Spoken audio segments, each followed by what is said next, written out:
Yes, here I am. Haha. Hello, hello, hello. Hello, lovely people. Seeing a very big turn up tonight. I hope everybody can hear me well. Hi. Hi. You can let your reactions be known in the comment section. We have Tamara. Tamara's right there. I see her, but she's right there monitoring everything. You can feel free to open up your cam. I'd rather have seen faces when I talk to people, but don't feel obliged to do so. First of all, welcome, welcome, welcome, all of you to this free online webinar. Yeah, we made it. We made it. I'm not sure from where everybody is. I can see a lot of people already responding from different places. Here in Indonesia, it's around 8 p.m. So I hope this is doable for everyone else. Um, we will have just a very good conversation. I will be sharing some of the insights that I normally will be sharing in the workshops that we do. Uh, and in the end, in the last half hour of today, we will do a Q&A question, and I will give some answers. You can later on fill in your questions in the chat box as well, because we're with a big group of people, so let's not make it chaotic. I'm seeing Uruguay, Czech Republic, Philippines, UK, Ireland, Portugal. Damn. Um, even more. Israel, Sao Paulo, fala português, pá. Yeah, from all over, all over, all over. So very, very thankful to have all of y'all here and actually just making space to listen to my voice for an hour. Um, I hope everyone is well. Yeah, seeing a lot of things, and hopefully you also enjoyed this webinar. Hopefully we'll take some insights out of this. It's something that we value very strongly, and we always say that knowledge leads to power, power leads to choices, and choices leads to responsibility, and responsibility leads to freedom. So this is the first part of getting knowledge, actually. So that actually gives us the power to make better choices for ourselves. So yeah, this is usually a talk that I do in the beginning of every workshop that I do. Very special actually, because today for this year, actually, I made a decision to not give so many workshops anymore. So the rest of the team will do the workshops, and I will be only focusing on immersions, so several days.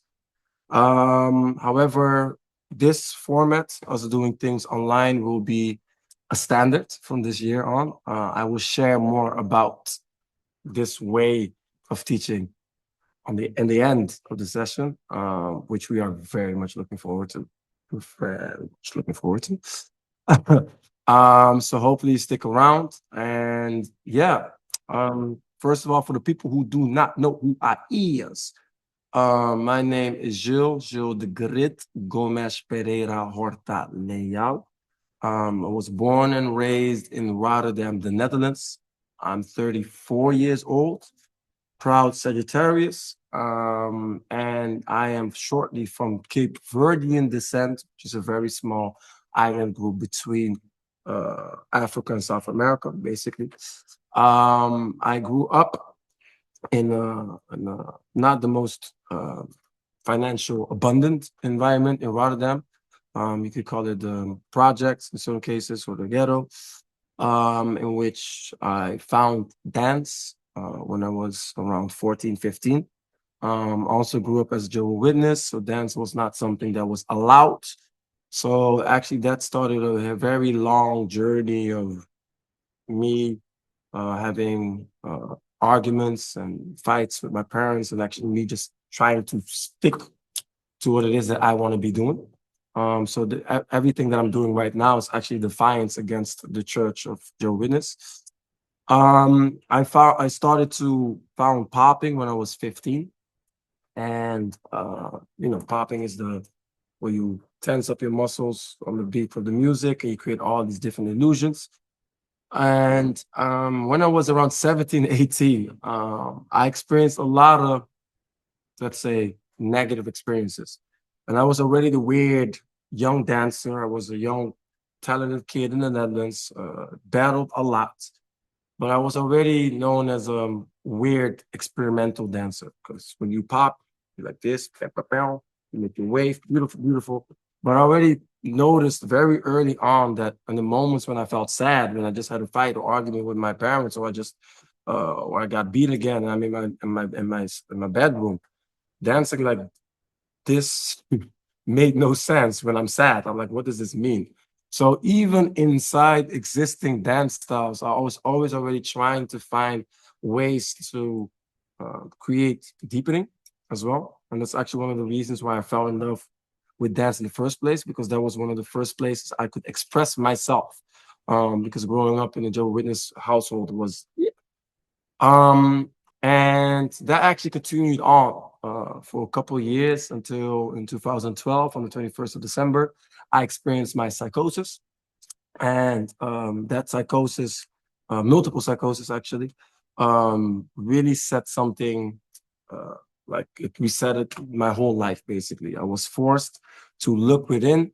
Also growing up as a young black man in the ghetto, we don't talk about mental health specifically, not 13 years ago. I mean, if you would be, bruh, this would be happening. So actually, I really got ostracized. I got bullied as well for being that kid who had mental health issues as well. And one of the sad parts of it was that my psychosis happened in a public sphere. And when I dance and when I perform, I'm in a public sphere. So those very same triggers like made it hard for me to actually do my job, which I sacrificed a lot from, um, to actually being able to do it. So the psychosis really forced me to look within, to see what's actually going on, how did it came to be. And I had a counselor on my dance education who coined in this phrase, which stood by my head for a long time. And I had a talk with her, and she literally described and says, Jill, the only way that you are still standing here today is the fact that you dance. Because without dance, you would not be sane. And that really struck something to me. And I was like, okay, wait. So basically, if it wasn't for dance, I would not be able to function normally. So dance in itself has a container of medicine, which of course most dancers know, but we are not like super aware of it, like we just do it. And as a Sagittarius, very stubborn, but also coming from the background of not trusting any mental health experts or therapists, because most therapists didn't look like me or understood where I came from. Um, so what happened actually was actually a very long journey of self-inquiry, self-discovery, studying different modalities, finding different tools and ways to kind of make sense of what was happening inside my head. And next to me, I had Elia, who's also the co-founder of Amenti, who's also a general manager, and she was present at my psychosis. And basically, we started together finding out a way of how to heal each other, because she also had some mental health issues. And actually, we found different modalities that worked.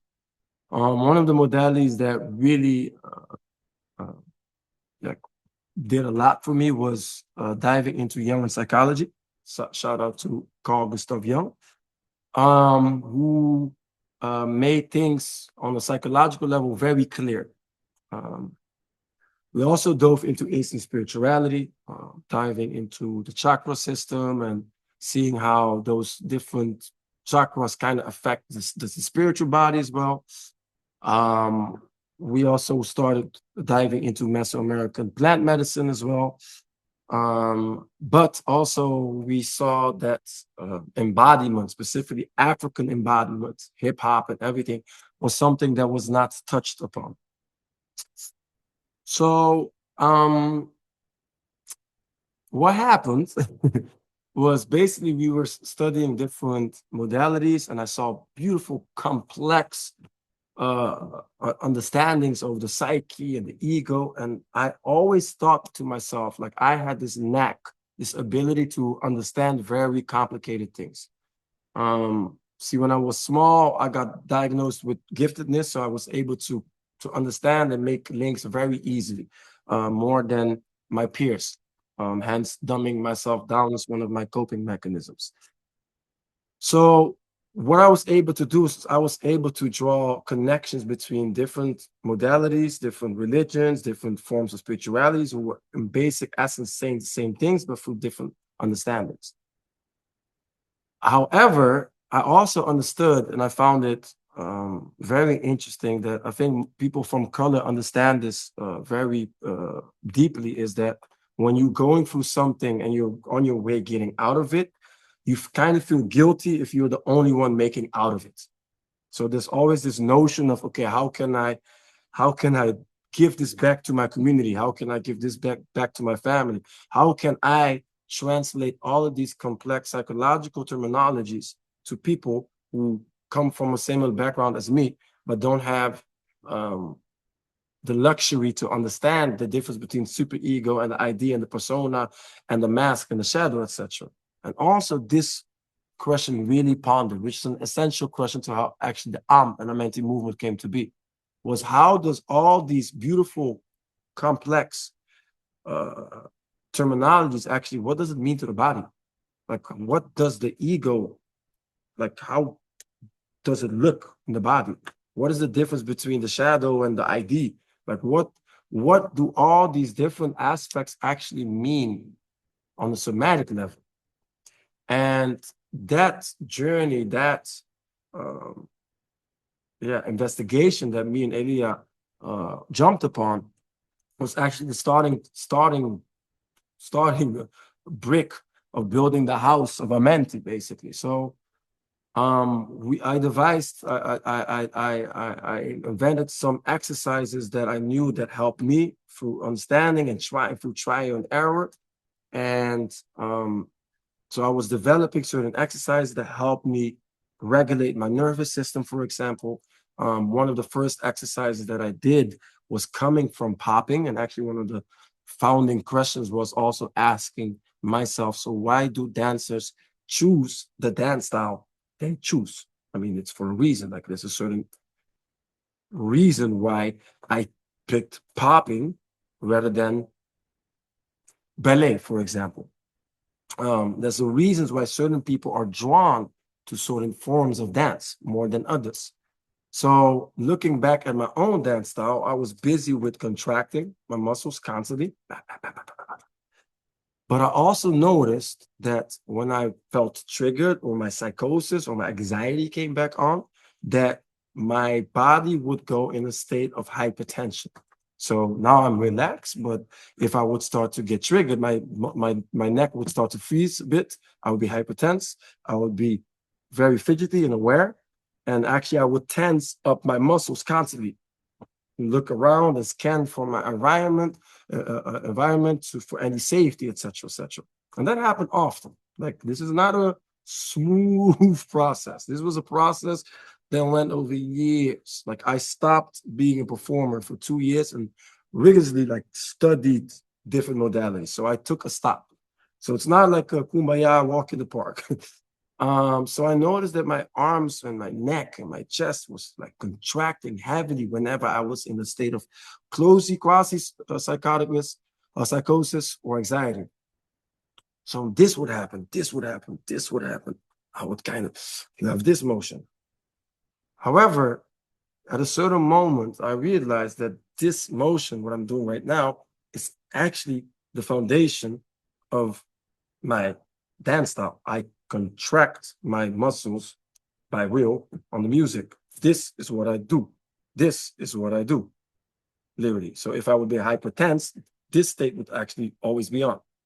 which causes stress in my body. So with that same awareness of having this motion happening, and I'm in the state of, I could use the same somatic principle that I've always been using: contraction, relax, contraction, relax. That's how I hit. I cannot keep hitting if it's contracted.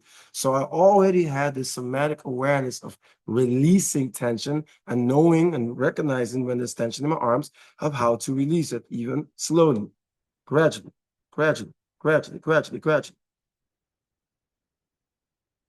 And that was one of the first somatic things that I felt. That in the next moments when I was in an environment and that trigger came up, wait, you know what to do. I do this for a living. So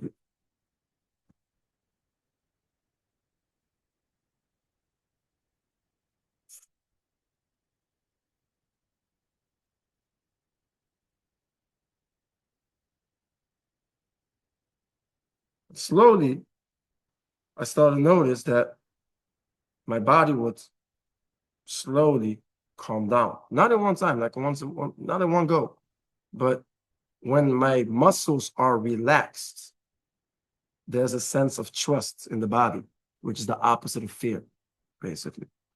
So through that first awareness of actually applying it towards myself, I became aware of, there's actually a lot of wisdom and knowledge and gold within these hip hop dance styles, which all of them actually has somatic intrinsic value, because all of these dance styles were created from a source of pain, of how to deal with pain and negative experiences, but has not been studied through the Western lens. So it's not deemed as knowledgeable or as traditional somatic practices, which has been studied in academic spaces.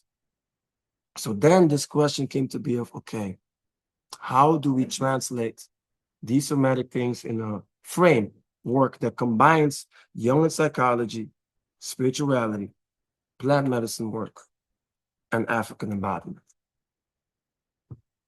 And that research started the research of Amenti. And I'm a skeptic. I'm a positive skeptic, though. So I also understand that this might be a placebo effect. Maybe I wanted to heal myself, which is very interesting, because if something is placebo, kind of means it's real, but it's also not. So interesting. So wondering and asking myself, is this a placebo effect? I invited a group of dancers that I knew who were, that's weird, as I would say it, who I thought safe enough to try some of these exercises with. So we gathered around in the space in Rotterdam, and actually with 8 different bodies, Leal was there writing things down. I started to share some of the exercises that I developed like in those years before. And in the first hour, seeing people from a hip hop dance community battling, being all tough and stuff, crying together, shedding tears, and coming up to me like, yo, bro, I have no idea what we're doing, but I've never had an experience with that dance this profound. And that struck something in my, and I was like, yo, this also helps other people. This also works for other people. So the reason why I'm saying this is because a lot of methods are created based on one singular lens. And in Amenti, in the first 3 years of Amenti, that group of people became Amenti. And in the first 3 to 2 years, we, unpaid, I have no idea how we did it. If I look back, I look at Leal, I'm like, I have no idea how we did it. But there was like this belief of, we found something that can be a game changer for people. And we decided to come together for 3 days in a week.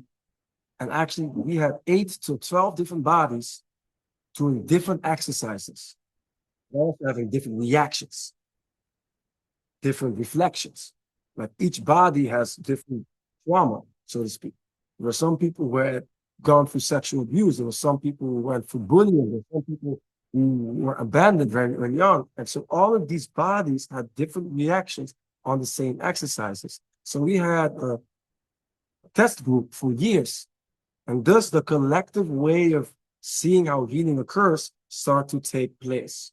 We were also learning a lot because we were part of each other's healing process. So I was able to learn from things that I normally don't have experience with, but being present and seeing the process of healing and being an active participant actually allowed me to also learn from that experience as well. So that is the power of collective healing as well. So through those 3 years of togetherness, we decided for the first time to teach it to people outside of Amenti. And this is actually just an introduction point of what the layer is about, the method is about. And okay, the Amenti MoveMeant Method is a method that consists out of 7 different layers. And those 7 different layers, yep, get your popcorn right now. That was the intro talk. Those 7 different layers correlate with 7 different identities, psychological identities, 7 sins, 7 virtues, 7 hermetic principles. Even someone in the workshops at 7 days. Everything that has 7, because 7 is my favorite number, and it's a magical number. So everything that has 7. So it correlates with 7 different elements as well, 7 different orishas, whatever myth or dogma you use, or tools that you use, it correlates with those things. We gave it 7 different names. So the first layer that we work with is the layer of physicality. The layer of physicality, which is connected to the psychological component of the physical identity. So everything that governs the physical body and the physical experience. So you can think about everything that has to do with finances, your health, also your family, your original tribe, where you come from, your sense of connection with the world, and each layer has also a component which we call like the shadow component with it. And the shadow component of this layer is fear. So that's kind of the negative energy. So fear. And in the story that I just described about, you could actually see a link that probably this layer, I have a lot of quote unquote lessons in, because psychosis kind of hits in that layer as well. So the physical identity, or in Western African terminologies, we often work with elements. So we call that the earth element, the element of earth. In the chakra system or Sanskrit, we would refer to it as Muladhara, for example.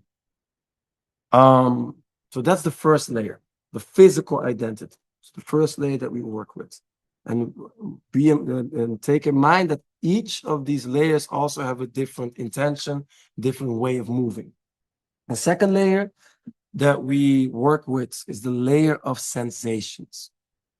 The layer of sensation, sensazione, aka the element of water, our emotional identity, whose main shadow component is guilt. Third layer that we work is the layer of power. I see Tomato already dropped it in the chat box, so I can go through it faster. Thank you, Tommy. Layer of power, egoic identity, which is the element of fire. The layer of connection is the fourth layer that we work with, which is the social identity, which governs the element of air. The fifth layer that we work with is the layer of vibration, which governs our creative identity, aka the element of sound. The sixth one is the layer of symbols, which governs our archetypical identity. Each element is light or ether. And the last one, which we're actually cultivating right now, is the layer of understanding, aka our universal identity, which governs the element of thought. So 7 layers that we work with, 7 layers, in which primarily 5 are expressive movement layers. Yes? Yes, I got you, sir. I will go through it a bit. So in Earth, once again, the shadow component is fear. And there we work with trust. Trust is often the opposite of fear. So how fear in the body shows up is actually inability to trust your body, and thus the ability to take risk or trust strangers or trust in your body in spaces that require your ability to carry yourself often gets confronted. So in a movement level, in terms of how we move, it has a language that is different than all other elements. And you might ask yourself, so why are we working with these elements? Why are we working with these different aspects? Well, very simple. Dance is self-expression. Dance is self-expression, right? So the expression of self. Meaning, if we grow up in the world with negative experiences, positive experiences, those experiences shape who we are. Also, those experiences, some of these negative experiences can form trauma. And trauma is a Greek word for wound, a mental wound or spiritual wound, right? That shapes and that's stored in the body. Our brains does a lot with those experiences in order to keep us functioning, right? So a lot of us actually walk with trauma in our body, right? So in dance, if we have trauma in our body, it's actually why bioenergetically our body starts to shape or move in a certain type of way. So when we dance, there's certain positive things that we can express easily, but there's also things that we have difficulties with. So how we work with in this lens is that we use dance to actually read the body, see what's happening in your own language of expression. So if I use myself as an example, you're probably going to be looking up on Instagram or whatever not. I barely put 4 limbs on the floor.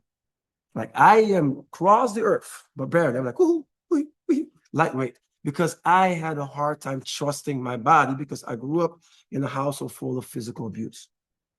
So I never learned how to trust my body. So therefore, when I need to express myself,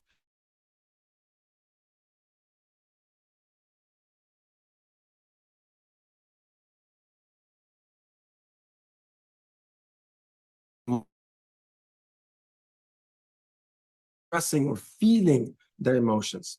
When we move in water, we as teachers can actually easily read, oh, you have difficulties. There's difficulties for them. Oh, wait. So I was lost for a second. Am I back again? I think I'm back again. Yes. Okay. So let me rewind. So if we have someone that is, for example, emotionally very closed off, has a hard time feeling things for different reasons, right? Okay. Thank you. We lost you in traumas and my limbs. Well, they're still here. But thank you. So if we have someone that is, for example, diving into water and has a hard time expressing their emotions, we can actually read through the bodies, through the expression, that they have a hard time actually feeling their bodies or feeling the movement that they produce as well. Or if we see someone that has difficulties with accessing the anger in fire, in the language of fire, it's very hard to cultivate that healthy aggression because the body has not taught to do so.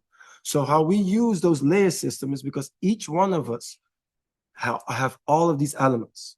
Each one of us, all of our bodies have all of these identities that we work with. So there's a physical identity. There's a field of us that works with emotions. There's a field of us that is all about being an individual. There's a field of us, there's an aspect in us that is about establishing connection. There's an aspect of us that wants to create. There's an aspect in us that sees itself bigger than just who we are. But there's also an aspect of that connects to a bigger sense of us, the universal identity.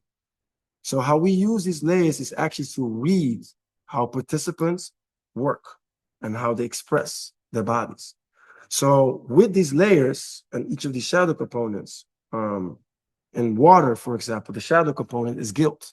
So a lot of people who have difficulties expressing their emotions or feelings or sexuality have this experience or negative experience with guilt, feeling guilty for the things that they felt, or etc., etc. So if there will be questions, I will get you with the questions in a minute. So it's all good. So save them up so that Tom is able to hit them later on as well. Yosh? So for example, the third layer, shame is a shadow component. Being ashamed, experiencing shame, for example, for making the choices that you thought that is good for you, like you're carrying out your will, carrying out the things that you find important, carrying out and being individual against the family. So, for example, I could have experienced a lot of shame for the fact that I wanted to be a dancer as well. The shadow component for the fourth layer is regrets or grief, sorrow. So experiencing grief, loss, specific connection, or regrets as well. The shadow component of the fifth layer that we work with is lies. Because when we are creative, we are speaking our truth. So lies and how lies have affected us also sets up our psychological makeup. The sixth one is illusion, which is a very tough one to crack because illusions are often not recognizable for the people who are in them. Yeah. It's very hard to recognize that you're in an illusion because you're in it, which is a tough cookie to swallow. However, there are solutions to it. And the last one is attachment. Forgetting. Ari, indeed, the book is coming. Elia is writing it as we speak. So those are the shadow components. And so shadow components mean those are the negative experiences that can alter our development in these layers. All of us go through different stages in life. So for example, when we are born, you're first born, you're a baby, you're completely right in survival mode, and that means you're yay, your first trauma is already you getting born. So you're chilling, you're in the womb, you're chilling, yeah, all goody, goody, goody, and suddenly you flip downwards. Moms, don't, correct me if I'm wrong. The kid gets flipped downwards, suddenly the water starts to sink down. You're being pushed out. And in that sense, that's already your first traumatic experience. You didn't choose it. You're defenseless against it, and you came out. I came out, and there was this weird man slapping my butt already. It was the first level of non-consent as well. Basically crying everything.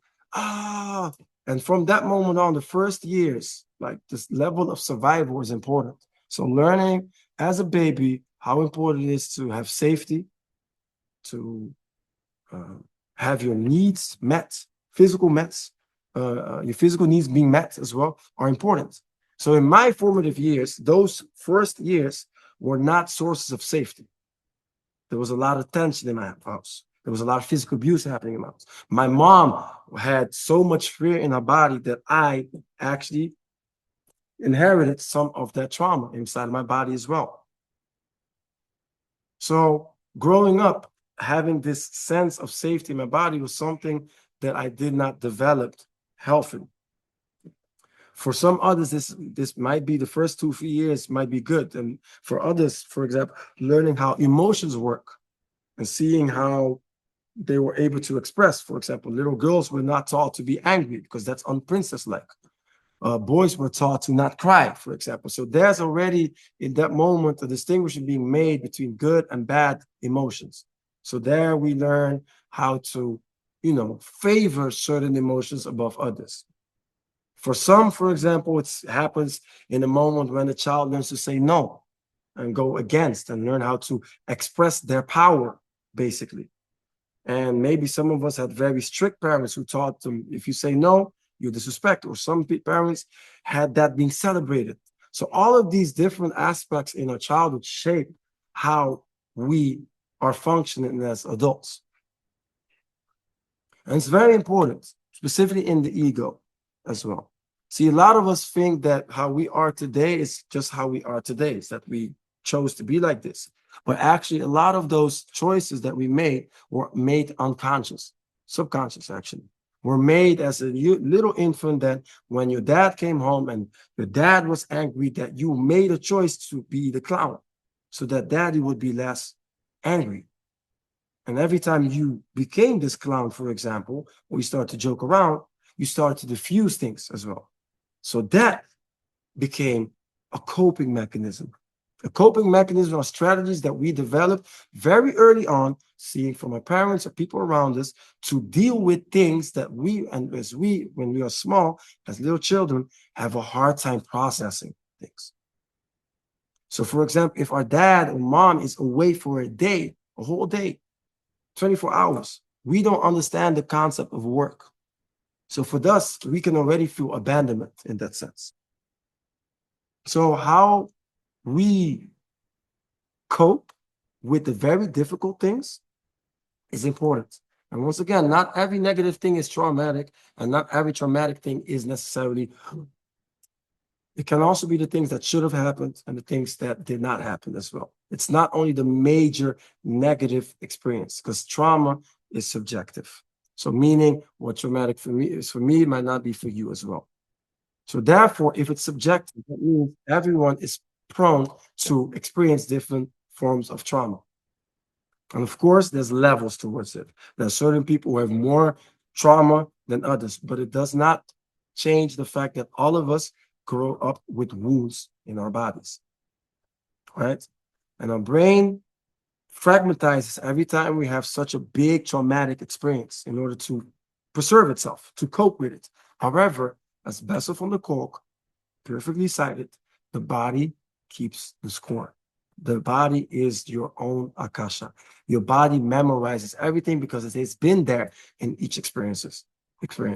We are not present at our birth, but our body was there. So our body remembers our birth.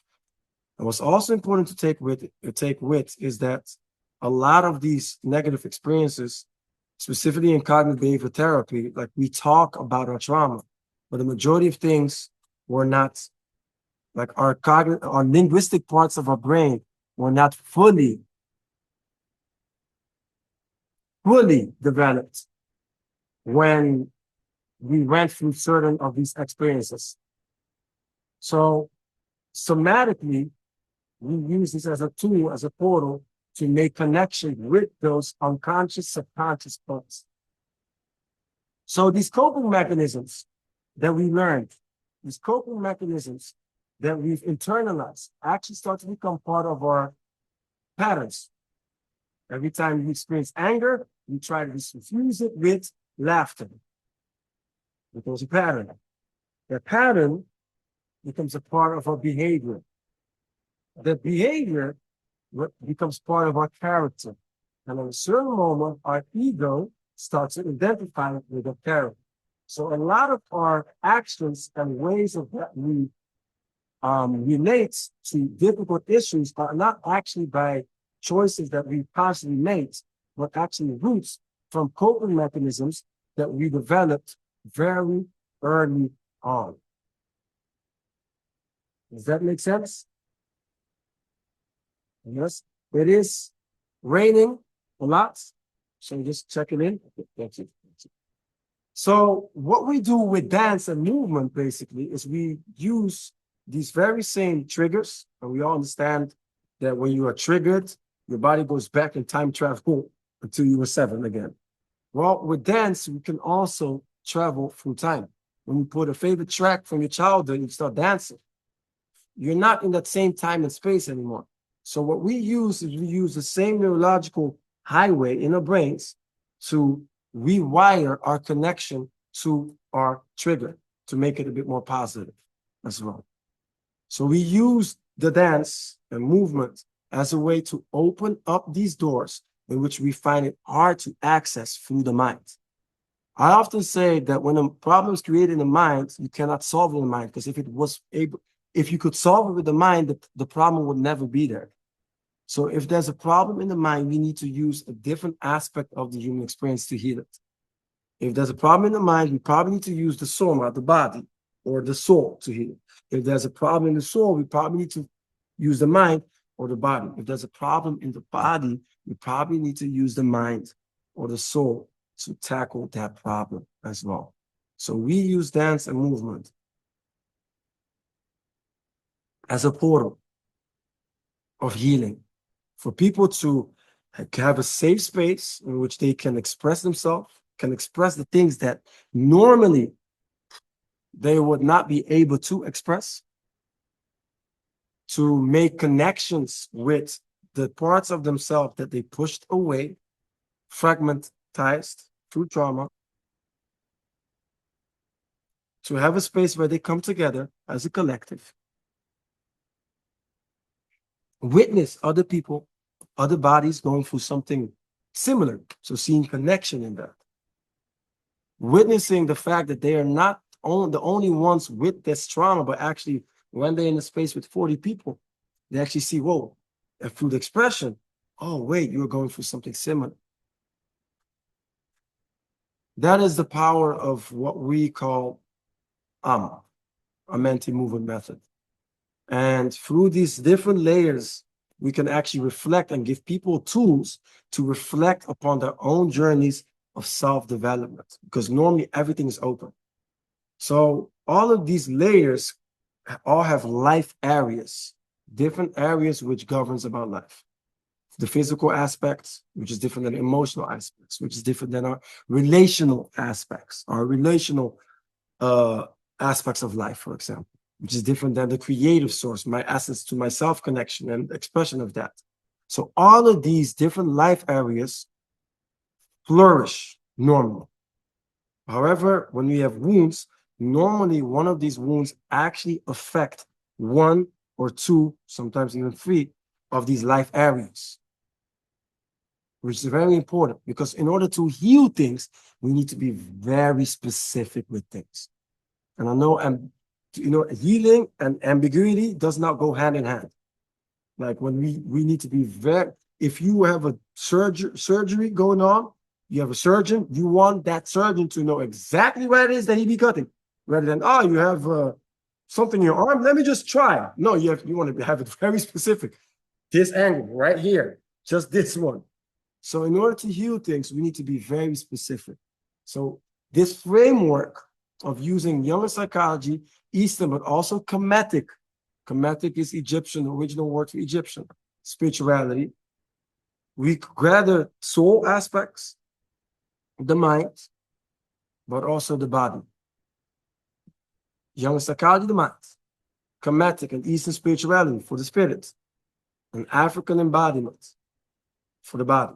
So in this method, we connect all of these three experiential human aspects of ourselves.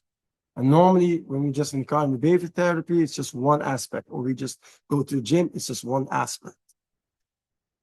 So when we look at these life areas and we experience, for example, a wound, for example, some of us may have gone through sexual abuse. So our ability to express ourselves sexually free or experience guilt in that gets wounded, affected, gets disbalanced in that sense, right? That means everything that has to do with our emotional identity and sexuality is colored, tainted. Also, when we express things as well, there's a refusal to actually feel the whole body again, because whenever we feel the whole body, we might get memories from that abuse coming back up. So when we are aware of, okay, this wound affects my emotional identity, it gives us a lot more clarity of how we can specifically find strategies of how to balance and heal that, rather than having this big plethora of all possibilities. And that makes sense so far. I mean, normally, like in my inner work, I have 1 hour per layer in which I give theory, and I can go on and on and on and on about this. But since for the majority, this is the first time you're actually hearing this, I will keep it very foundation. Yes, I will keep it very foundation, actually explain about our method and how it works. So it's important to understand that also when we work in this training, and there's a method as well, that the beautiful part of it, because now we work in the shadow, the beautiful part of it It's also that each one of us has natural strengths as well, natural abilities that we bring out to this world, natural gifts as well, which we can also read in the way of how we express ourselves. So we call that, for example, the natural layers, the layers in which some of us have an affinity with naturally. So for example, mine is fire and ether. Those are the layers that I dip and dab in, which is also my function in Amenti. I am the leader. I I am the fire. I have to keep on keeping on. I also hold the most responsibilities in that sense. But next to the leader aspect, I'm also the visionary, which takes inspiration from the layer of symbols, for example. I can envision things that are not physically here yet. So I'm also the one that dictates, hey, let's go that way and create opportunities. It also shows in how we express. So once again, each of these layers also has a different way of expression. Earth is about big, taking risks, trusting your body, using floor works, making big movement and actually making sure that your limbs are touching your body and the floor, which water has a completely different somatic approach, in which we actually zoom in the expression of the joints, circulation of the joints as well, because actually in those parts, water moves. So actually finding randomization in our bodies, because when we randomize our bodies, our brains love to create patterns. So when you randomize it, the brain cannot follow what's happening anymore. So you start to think less, and if you start to think less, you start to feel more. Fire has a different somatic place of it, which is very staccato, tension. We work with muscle tension, and this one, we make with fire. When we make fast movements, start, and we also learn how to protect ourselves and set boundaries. Also has to do with sense of pride. Air, we work with extension of the limbs, and we actually focus on flow and continuation of movement. Air follows the current. So there's always a current of energy going through the body, which also works with extended limbs, specifically the upper body and the shoulder and the chest area as well, which are often the motors of flow. Now, hence, we can connect the upper body and the lower body, but also our ability to listen and connect with different bodies. And for example, the layer of symbols, Agia, it works with symbols made and actually creating and shaping our bodies in different shapes and actually create illusions, and therefore we can actually express different parts of our bodies. And you might be asking yourself, so wait, what about the fifth? Please, the fifth. What about the fifth layer? Well, in life, the fifth layer, the vibration, sound, is about the creative identity. So in life, when you are dancing and training, you're already expanding your creative identity. However, we use this fifth layer for an external element. So we make use of sound, or we make sound or use of words, and we use different elements to enhance the creative output of dance already. So the fifth layer doesn't have a specific language, but it's actually used as different toolkits to enhance our own expression of it. And then you have the seventh layer, which is the layer of understanding, not understanding, not overstanding, but to stand within that knowledge. And that's actually what we're doing right now. It's cultivating self-awareness, because the more we are aware of ourselves, the more we can express of ourselves. And that makes sense. So the more we know about ourselves and the processes and dynamics that happens, the more we can express it as well. So those are the layers in that we work with the language and with the shadowic aspects behind it as well. A lot to digest. A lot to digest. I know. But I hope this already gave a blueprint and some excitement and curiosity to actually be like, okay, I can actually dive into these elements even more, etc., etc. So, yeah. um, thank you for listening to my elevator pitch and to my TED talk and for my rambling. But this is basically our methods explained in a very tense way. And I hope this sparks some curiosity. Um, right now, I'm gonna open up the chat box or the space for a Q&A. So if there's any questions that you have, can be around the method, can be whatever not, just type them in and we will try to address some of them. And after that, I have some announcements to share, so hopefully you're excited as well. Let me first grab a sip because I did not have a sip. General.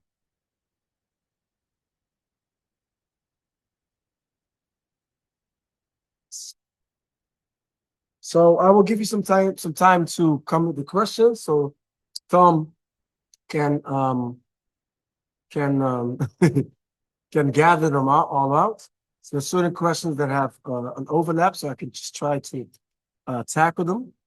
But in the meantime, since I have you here, um, for the people who are interested in doing more, um, we also have an Amenti Academy, on which we have our 7-day movement challenge, which actually goes through each of those layers in a very chilled, slow paced. You can do so in your own time. You can just go on Amenti Academy and have a 7-day challenge for like 37 euros.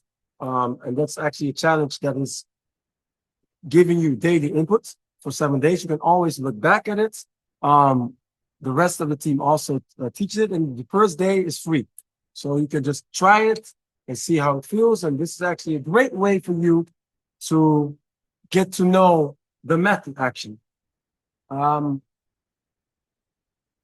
Also, there's some other challenges that you can follow on the Method Academy as well. So in the meantime, if you have any curiosity being sparked, you can just go to amenti.academy and we have a beautiful new website that you can just do these challenges in your own time with.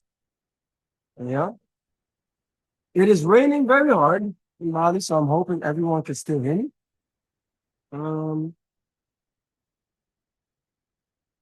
So,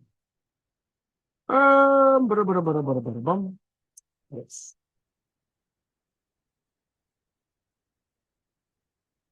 Okay.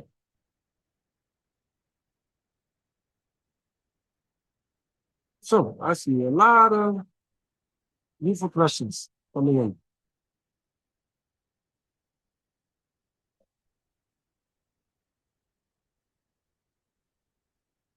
So I will explain some. Everybody can still hear me? Yeah. Yeah. So Jonas asked, Jonas Wolf, what workshop would you start with for people new with our work? To be very honest, I would always recommend if you are a complete novice to movement and just finding out the beautiful aspect of your body, we have our foundational movement workshops, or aka Move for Beginners, and those are for people who are complete beginners in dance and etc. So Move for Beginners is like the first step. After that, we have the introduction to the movements, which is a day, 6 hours, in which the rest of the team guides you through different layers. There's also our elemental boot camps. So basically, those are 6 hours of one layer, basically. So the workshops are usually the first starting points. Then we have our immersions. And we have immersions are the things that I specialize in, and then are the multiple days. So we have, for example, 2-day immersion. This journey, that's journey for layers. But there's also transforming anger, innovation process as well. And those are immersions that take place over several days, back to back. Then we have our elemental intensive, and that is a 5-day immersion from Monday to Friday, in which each day we dive in one element for 7 hours. It's intensive as well.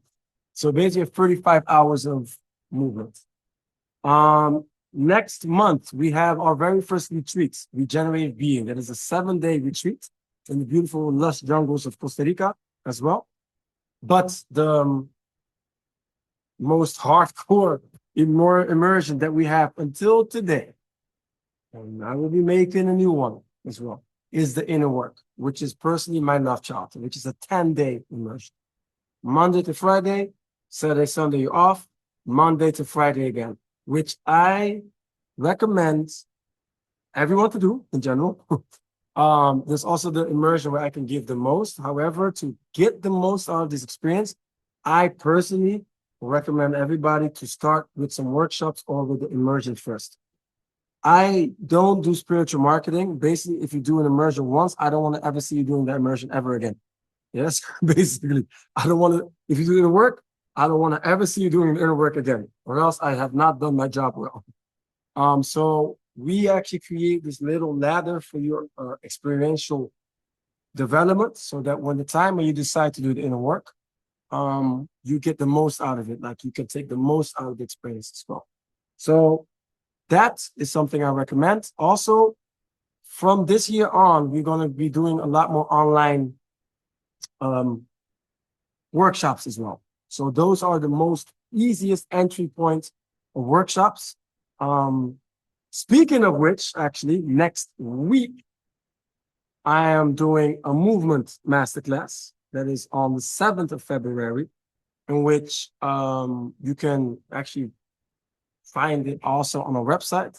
There will be an online masterclass. So if you found whatever it is that I actually already explained, and you want to actually experience that with me, 7th of February, I would suggest to get your tickets really fast as well, because I'm not going to do it a major big one as well. So I just want to have approximately around 100 people and folks on that as well. So those are the entry points of workshop that we can recommend.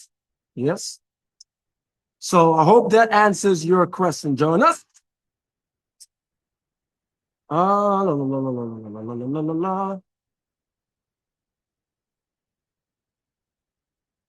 So, Elsa, is a lack of flexibility linked to any inability to trust the body in a certain position?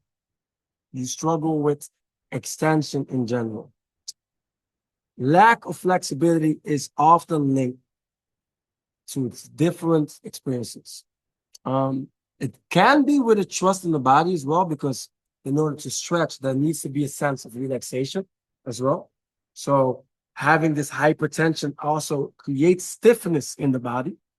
However, it depends on which body parts. So, for example, a lot of us experience a lot of stiffness in our hip area. For example, our groin, etc., because there's also a lot of sexual trauma. So the tension of holding on also creates stiffness. Some of us have that in shoulders. Some of us have that in our chest area. Some of that actually have us in the neck area. So to make your question a bit broader, those somatic symptoms actually are symptoms or words that the body is speaking towards us and saying, hey, there's something here that requires our attention. There's something here that's unprocessed. Hence, flexibility and fluidness is actually the standard of the body. The body should be able to move and express itself freely. So if there's any blockages or stiffness,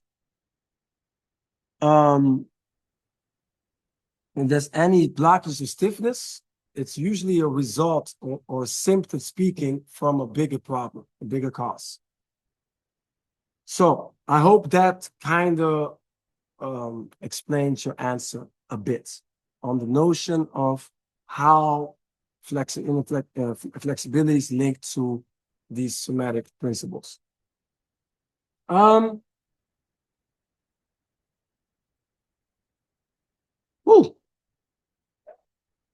There's a lot of questions. I will try to go through them as much as I can because I appreciate. Oh, what is happening? Oh, something's happening. Yes. Okay, good. Yes. I will be back. So Tom will also be able to hit some of these questions as well.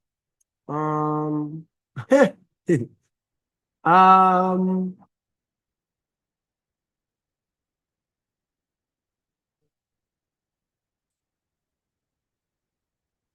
is raining really hard.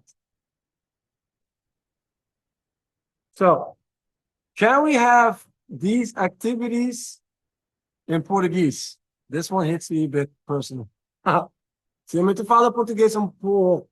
See, I can speak Portuguese very, very, a little bit. I can understand it. But I speak Creole. There's a Portuguese version of it. But I know I should be. So this year and next year, I am practicing my Portuguese. So I am hopefully able to speak fluently in Portuguese. So it's coming. It's coming. It's coming. Yes. So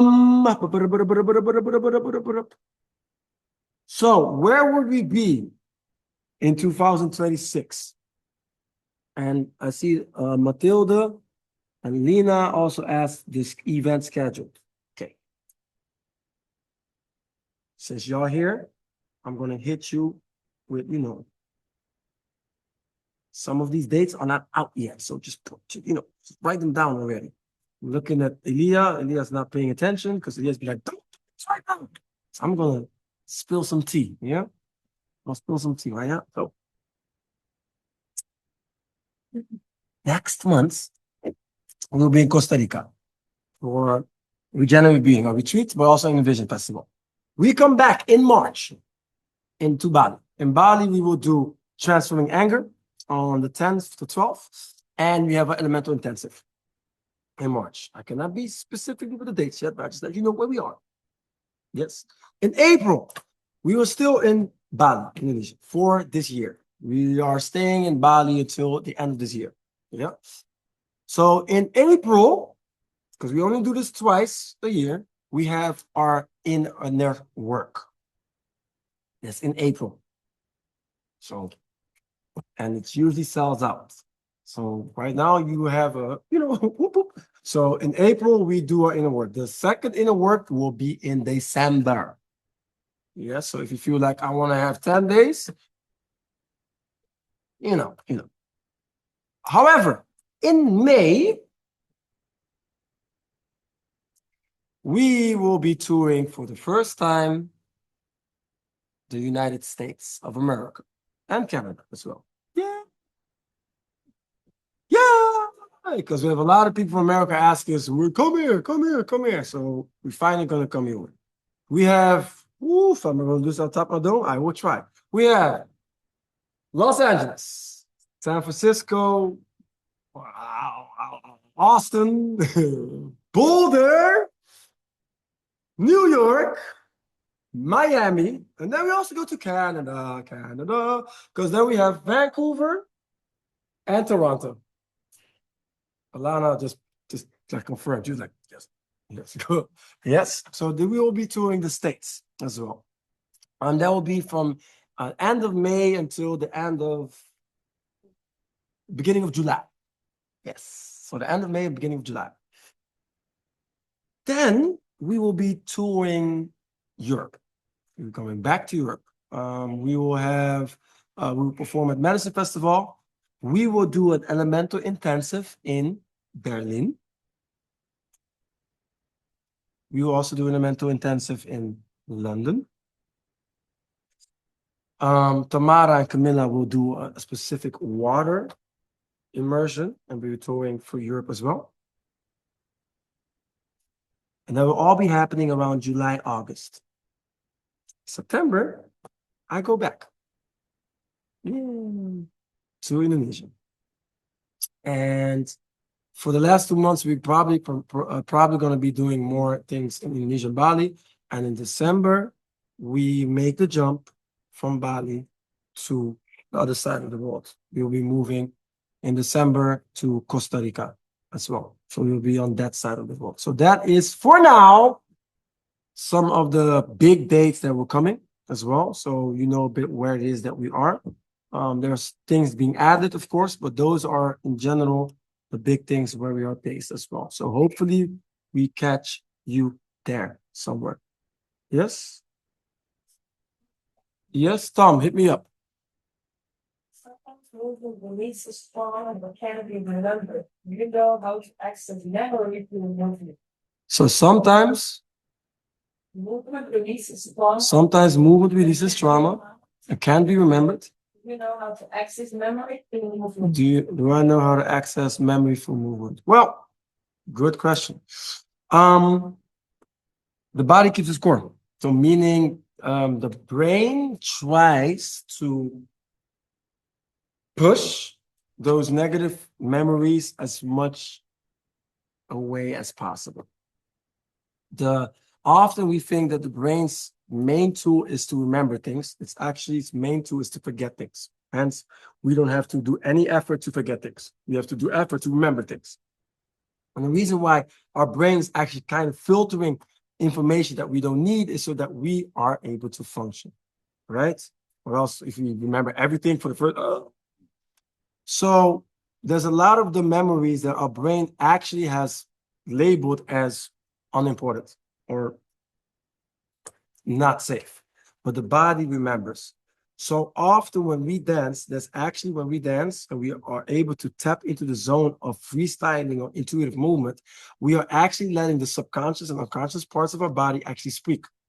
See, we only think that we can only speak through this. Actually, our body has its own language, and the language of our body is through the soma, is through this, is where I'm speaking right now, or through dance. So when we allow ourselves to open up these portals, sometimes the brain takes the back seat and allows our bodies to actually express things that it needs to express. There's a very important thing. The body naturally goes to homeostasis, meaning it naturally goes to a point of healing. If we get a cut, we don't need to do much about it. The body will naturally heal itself. It's usually the brain that starts to interfere and be like, oh my God, maybe I should tap, and then starts to tamper and it gets affected and all that shit. So basically, when we allow our bodies to open up a gate and move through it, the body, when we lean into its intelligence, it will naturally provide us codes or keys for the process of healing for us to process that negative experience. Leal often makes this beautiful quote to not make sense of things, just sense it, because feeling is the healing we need. Everything passes passes.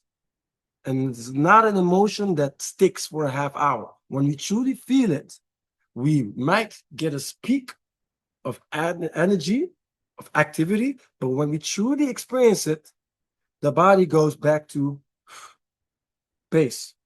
So that's the same thing that we can do when we express and dance.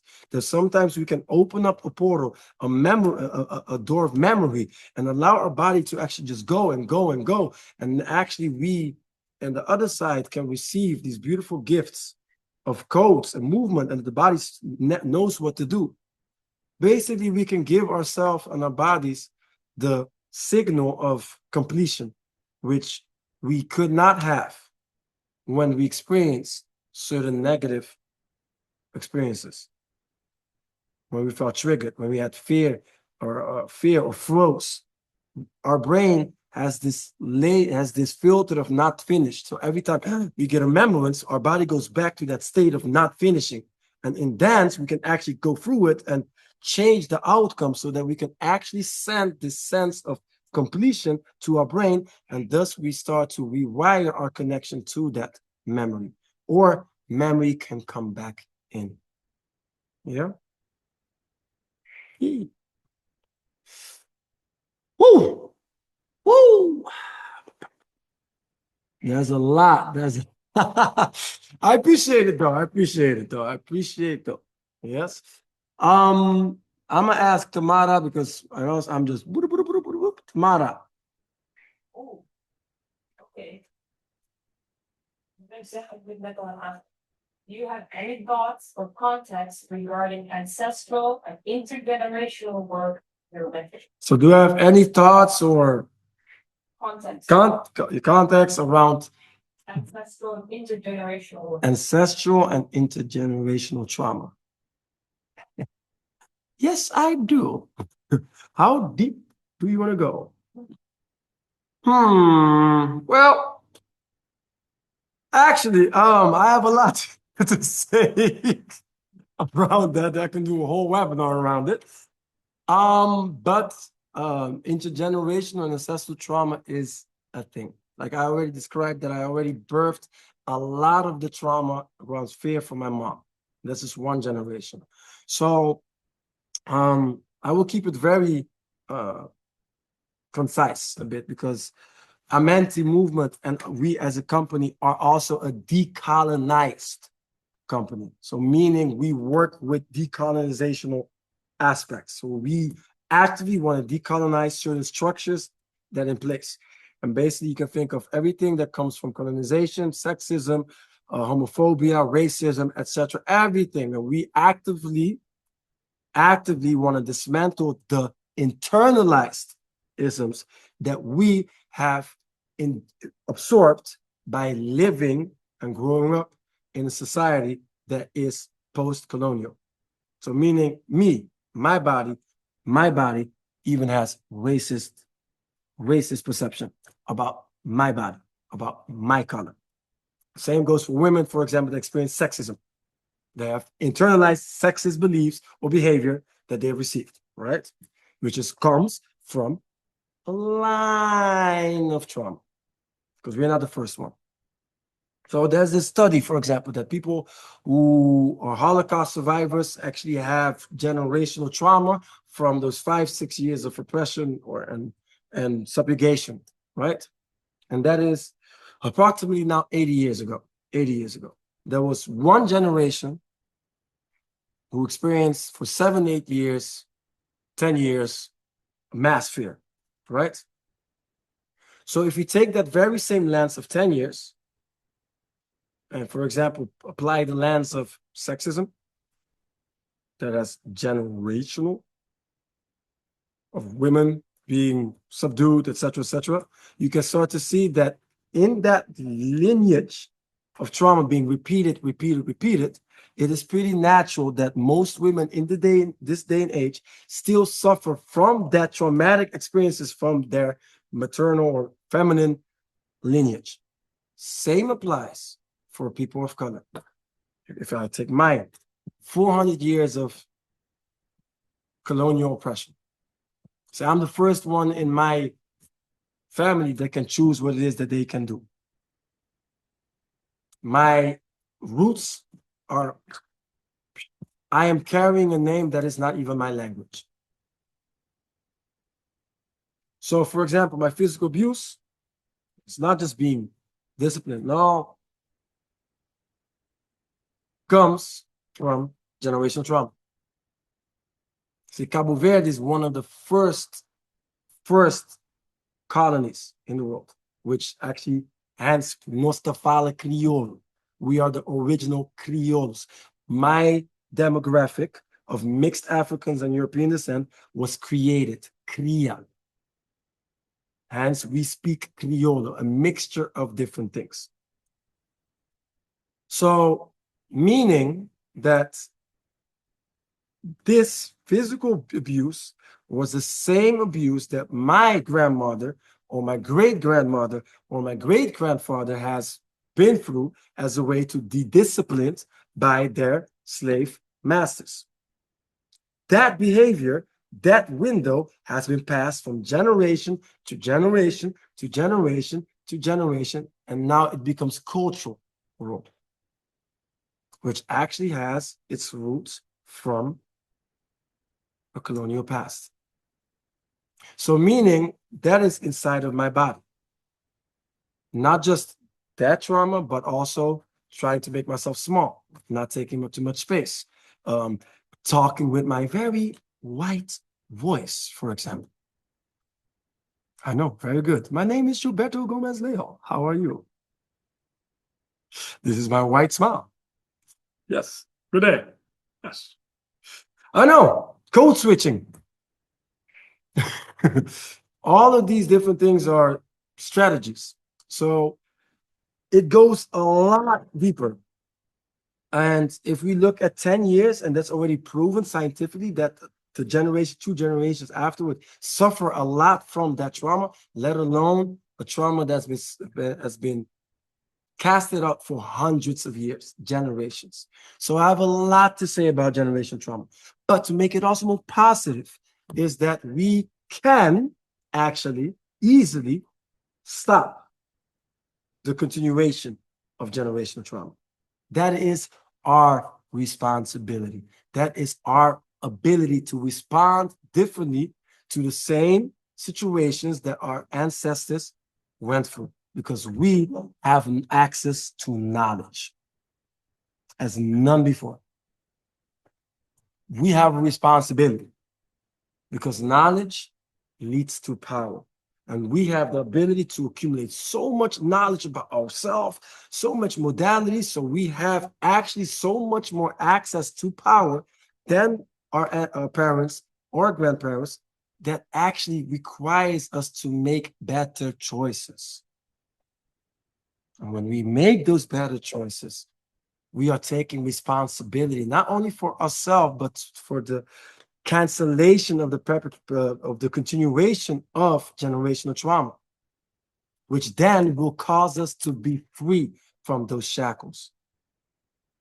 So if I am the first one in my generational line that stops with the physical abuse, that empowers my sons and my daughters, etc., that will be stopped, because my children will not bear that trauma if I am the one that heals it. But also the things that we heal now, since 50% is your dad and 50% is your mom, and quantum physics is a thing, their DNA resides in us. So even what we do within ourselves also affects us on a quantum physical level with our parents. To heal ourselves is to heal the collective. So I have a lot to say around that. That was a big rant, and normally I just keep it like this, but it's very important that generational trauma and ancestral trauma is essential. But also, a lot of us like to favor the ancestral trauma. Yeah. I mean, we rather want to be on the side of the victim than on the culprit side of things as well. So of course, there's this little woo, woo. So we have to have honesty in that as well. Yeah. Not all of my ancestors were all innocent and goody. No, I got some ancestral uncles that are, yeah. So yeah. Yes. Last couple ones. There's a lot.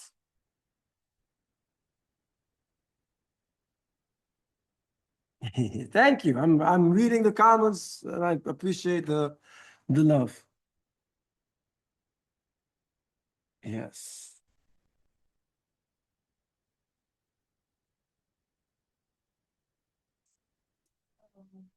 When it comes to performance, Mhm.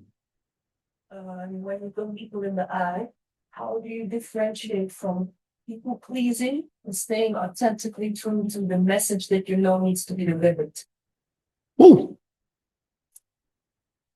I'm saying it in my own words. Yes. Okay. So Tom is gonna. Everybody say hey, Tom. Hi. Yes. Tom is gonna do this Okay. one because that was a long ass question. I'm like, Yeah. ooh. So there were a lot of questions. So I'm saying this question in my own words, but I saw it coming past by and I thought it was a good one. Someone asked, when it comes to performing and looking people in the eyes, how to differentiate from people pleasing, but staying true to your authentic self-expression and remaining true to the message that needs to be delivered rather than I'm performing how you like it.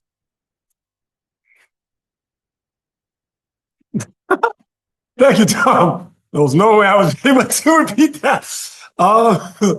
Yes, just because of thanks. Well, poof, as a performer, and I think I'm going to make this general because I want, I want people to relate this in a broad way as possible.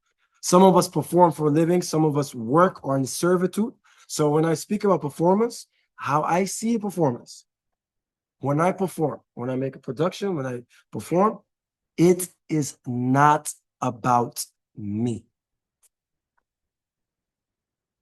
I'm in servitude. I'm at service. I think most creative artists, as soon as I create something and I create it outside of me, it's not mine anymore. It's for the audience. So in terms of people pleasing, in a sense, you are always when you perform, in my opinion, because you are performing it for them. So you're in servitude for them, rather than forcing the audience to, you. Dancers in general can be very narcissistic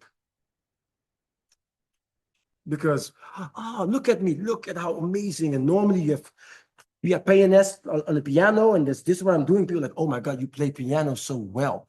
And pianists can be like, yes, that's me with a piano. Without the piano, it's not me. That's something.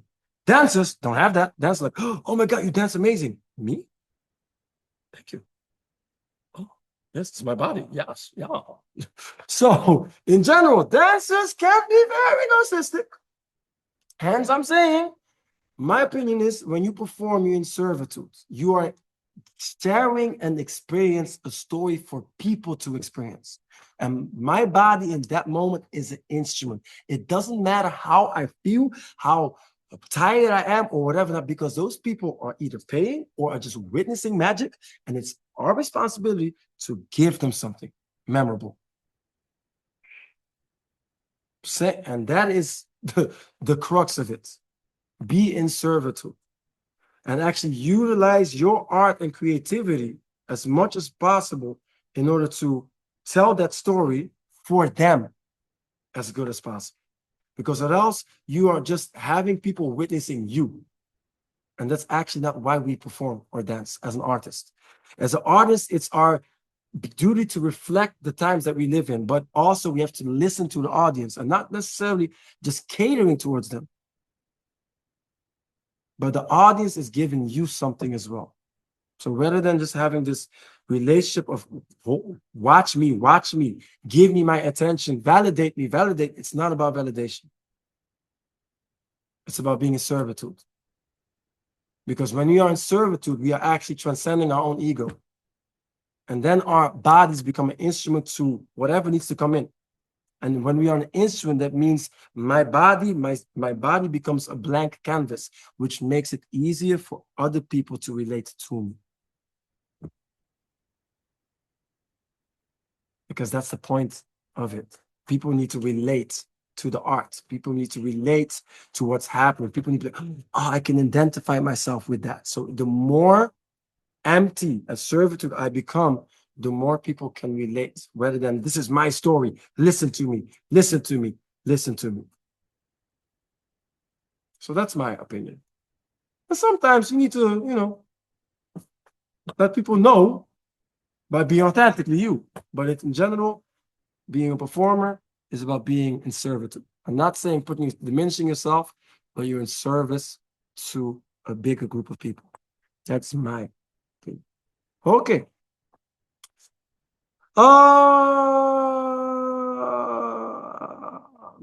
I think I will do one last one. One last one. I know there's a lot of questions. There's a lot of questions, and normally I am all about answering questions because I love. This is where my brain is like. However, I can't. So, thank you. Thank you. Yes. So I think that will be the last one because it's already. So, I hope you still all enjoyed this webinar from the comfort of your home. Thank you for being able to listen to my voice for an hour and a half, rambling about a lot of different things. And hopefully you're not tired of my voice yet. Hopefully I get to see some of you next week. Next week on the 7th, we will start moving. So I will be sharing a lot more of the exercises that I talked about. We're also going to do this online, same time. This will be later also recorded, so you can later watch it back as well. There's also from the previous webinar, you can find it on our YouTube account, Amenti Origins as well. So you can just YouTube that. On the 7th, once again, I give an online movement masterclass. On the 8th, there's also basically we're gonna start doing a lot more online things. We are aware that us living in Bali kind of separates us from Europe and America and other places as well. This is not a selfish choice. I needed this space in order to go to a place where I was celebrated and not tolerated. However, we're coming back because, whoo, yeah. Bali is Bali, but you could see I'm not, yeah. Yeah. So it's good to witness that and experience that. So we're gonna be doing a lot more online things. Also, I will be doing next month a lot more online workshops, and hopefully, this is not the real deal, of course, physically. However, we are really gonna be focusing on developing our online presence and on Amenti Academy. So what we're going to be doing from April on is actually launch our subscription-based Amenti Academy format, meaning we will be giving weekly lessons, workshops, reflections on a weekly basis. So we're actually going to facilitate an academy on an online space. We are still formulating how. We have a lot of people wanting to join in. So maybe we're just going to make it small options of maybe 200 people per year, because we value this as well. We're still fanning out. So if this is interesting to you, let us know and be involved. So we're going to create a Amenti Academy. There's going to be a whole different platform in which you can also have this community aspect. You can share. We share tips as well. There will be weekly classes, not only for myself, but also from the other teachers as well. We will be working with master classes. We will have more webinars and Q&A sessions as well. So basically, this is going to be our way to connect more and actually create, specifically in this day and age of AI and everything becoming fast, a space of true, genuine connection, even if it's happening digitally as well. That will be, we are anti-capitalistic per definition. So that will be on a very affordable price tier so that everyone around the world is able to do that. One of the reasons why it's able to do that, since we have so many people, if a lot of you just show up and support, we can keep the price low so that everyone, even from the people in the countries who are recovering from colonization, can also afford that. So even maybe we're going to facilitate get one ticket, go subscription, and you subscribe for someone else in a poorer country, for example, so that everyone is able to witness that. And that will be we will start doing that from April on as well. So there's different brackets. So for the people who have a lower income, who are just interested in dance or just want to hear me rambling from time to time, you can do that. For the people who actually want to develop from the comfort of the home their dance styles and vocabulary even more, but also hear that is possible. And for the people who are really going to go in, I will be doing a select group of hardcore nerds that really want to go into things even more. So those all are accessible in 2 months' time as well. So that will be, of course, for now, we have our Amenti Academy with challenges. But in April, we will be launching our subscription-based. And therefore, you can actually subscribe and be a student of Amenti Academy, which will be facilitated by 5 other teachers next to me as well. So we're really going to be building this online embodiment school, which I don't think there's much from as well. Yeah, basically, right? So hopefully next, Tamara will drop the flyer for the next masterclass, and hopefully I see you there. Yes. Ja, ook van zeven, ja, specifiek, ja. So make sure, hopefully I see some of you next week. We will be moving. Yeah. Hopefully you found this interesting and curious for more. You can keep following us, what we do on our Instagrams. You can also sign up to our newsletter where Elia every 2 weeks sends a beautiful newsletter as well. And Elia, we are actually starting with the process of writing the book of movement, which Elia is writing as well. I know big things are coming. Yeah. So, thank you all for coming. I'm gonna put you all on gallery view because I can see the most of you. Thank you all for coming. I hope you found this. Yay!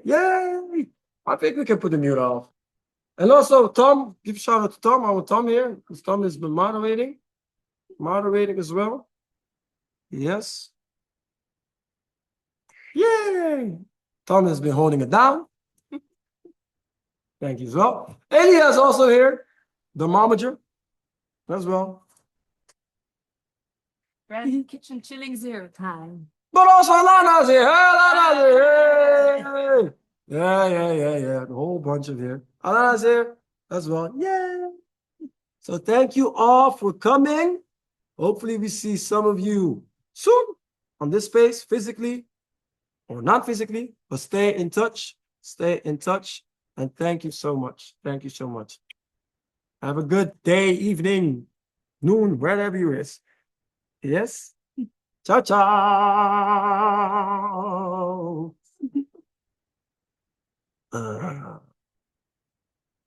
Deze one? Het is masken, wat zegt toch? Bye.